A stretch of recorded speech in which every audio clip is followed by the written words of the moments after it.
फरमाते हैं कि मैं ना मजदूर लेने गया। बगदाद के चौक में मजदूर बैठे होते थे, तो मेरी उन मजदूरों में से ना एक नौजवान बच्चे पे नजर पड़ी। बड़ा कमजोर सा वजूद था, लेकिन चेहरे पर इबादत का निशान था। माथा बताता था कि नमाज का बड़ा ख्याल रखता है। मैं उसके करीब गया। चेहरे भी बड़ा कुछ बताते हैं ना, चेहरों में भी बड़ी रानाई होती है। फरमाते हैं मैं करीब गया, मैंने उसको कहा बेटे मजदूरी करोगे? तो कहने लगा मजदूरों में बैठा हूं तो जरूर मजदूरी के लिए ही तो बैठा हूं। तो मैंने कहा कि चलो फिर। कहने लगा नहीं, मेरी कुछ शर्तें। मैंने कहा बताओ। कहने लगा पहली शर्त यह है कि लोग 4 दिनार दिहाड़ी लेते हैं, मैं 3 दिनार लूंगा। मैंने कहा यार भाई तो बड़ी बेहतरीन है, बाकी भी इस तरह की रख ले। उसने कहा हुजूर दूसरी शर्त यह है कि मैं आपकी मुकम्मल बात मानूंगा, लेकिन जब अजान हो जाएगी फिर आपकी नहीं सुनूंगा। तीसरी बात उसने ये की कि हुजूर मैं आपके घर में काम करूंगा पर आपके किसी सवाल का जवाब नहीं दूंगा। कहते मैंने कहा यार तू बड़ा अजीब है, शर्तें तो मालिकों की होती हैं। कहने लगा जी बहरहाल मैं शर्तें लगा के जाता हूँ। फरमाते मैं उसे घर ले आया। काम मैंने उसको बताया, तो जो काम मजदूर सारे दिन में करता है ना, उसने 2 घंटे में ही कर दिया। हमारे मजदूर सिगरेट पीने में भी तो आधा घंटा लगाते हैं, वो चाय पीने जाएं तो पौना घंटा। वहां उनको भी तो दयानतदारी करनी चाहिए कि नहीं करनी चाहिए? ने मुआहदा किया है ना जी, तो पूरा उतरना चाहिए ना।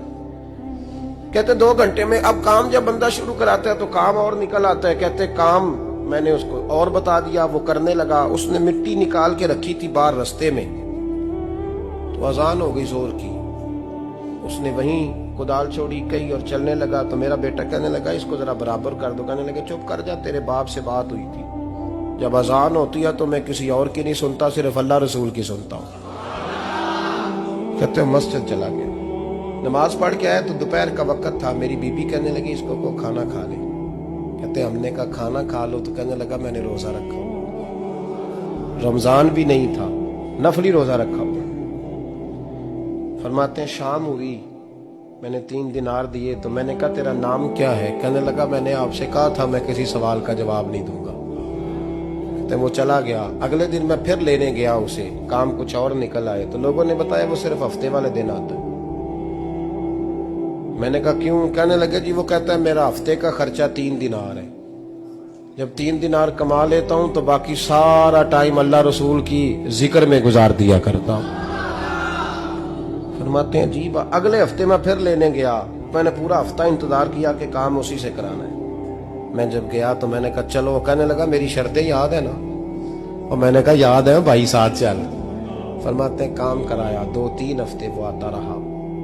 एक हफ्ते में गया तो लोगों ने कहा हुजूर आज नहीं आया। क्यों? कहने लगे बीमार हो गए। कहाँ घर है? कहने लगे बगदाद के कब्रिस्तान के पीछे जो कच्ची आबादी है उसमें रहता है। फरमाते मैं गया, दरवाजे पे दस्तक दी तो कहने लगा हुजूर आप हैं? दरवाजा खुला है, आ जाइए। फरमाते हैं मैं अंदर गया तो मैंने कहा तुम्हें कैसे पता चला मैं आया हूँ? कहने लगा हुजूर अल्लाह वाले हो, आप नहीं आना था, वरना अमीर तो गरीबों का पता लेने कोई नहीं आते। कहते मैं करीब गया तो कहने लगा मैं आपका इंतजार कर रहा था, तेज बुखार है, तप रहा। जेब से कुछ पैसे निकाले। कहने लगा ये पैसे रखने। एक अंगूठी निकाली।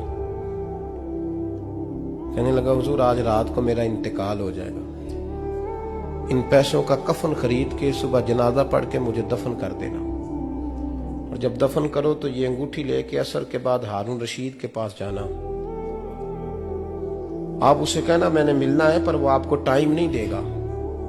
आप उसको आवाज दीजिएगा कि तेरी एक अमानत है मेरे पास। फिर वो आपसे मिलेगा तो अंगूठी दे दे, फिर आप मेरी तरफ से फारिग हैं। हजरत फरमाने लगे तेरा नाम?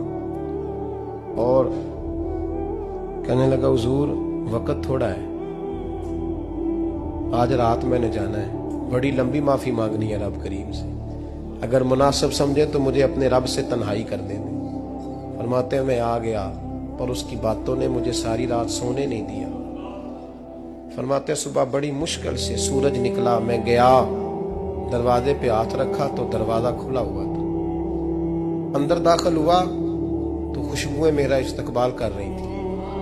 जब चेहरे से कपड़ा हटाया तो उसका तो इंतकाल हो चुका। इंतकाल हो चुका है, ऐसे जैसे किसी का दीदार करके सोया।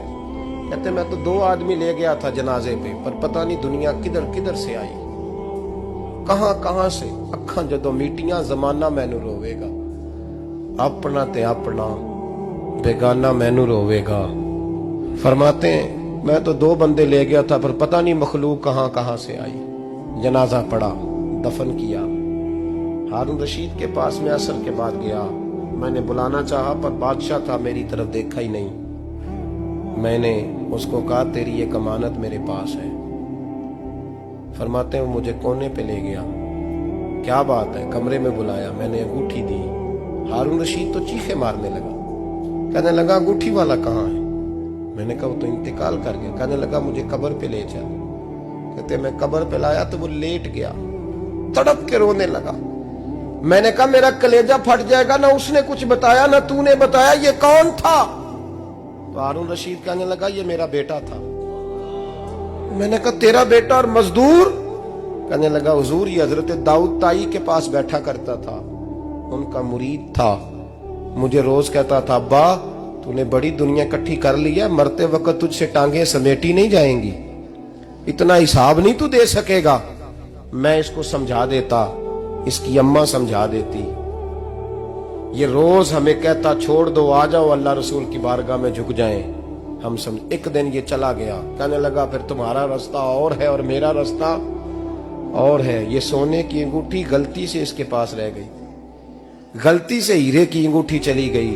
कहने लगा देखो मेरे बेटे ने आज वो भी वापस कर दी है। फिर तड़प के कहने लगा हारून रशीद था तो ये मेरा बेटा, पर मेरा मुर्शद निकला, मेरा पीर निकला। भाई जिंदगी तो बड़ी थोड़ी है ना। बाबा साहब ने कहा था उठ फरीदा सुत्या, और दाढ़ी आ गया पूर, अग्गा नेड़े आ गई, पिछा रह गया दूर। उठ फरीदा सुत्या, खलकत वेखन जा, मते कोई मिल जाई बख्शिया ते तू ही बख्शिया जा। उठ फरीदा सुत्या, झाड़ू दे मसीत, तू सुते रब जागदा, तेरी डाडे नाल परीत। मेरा रब हमें भी अपनी बारगाह में कबूल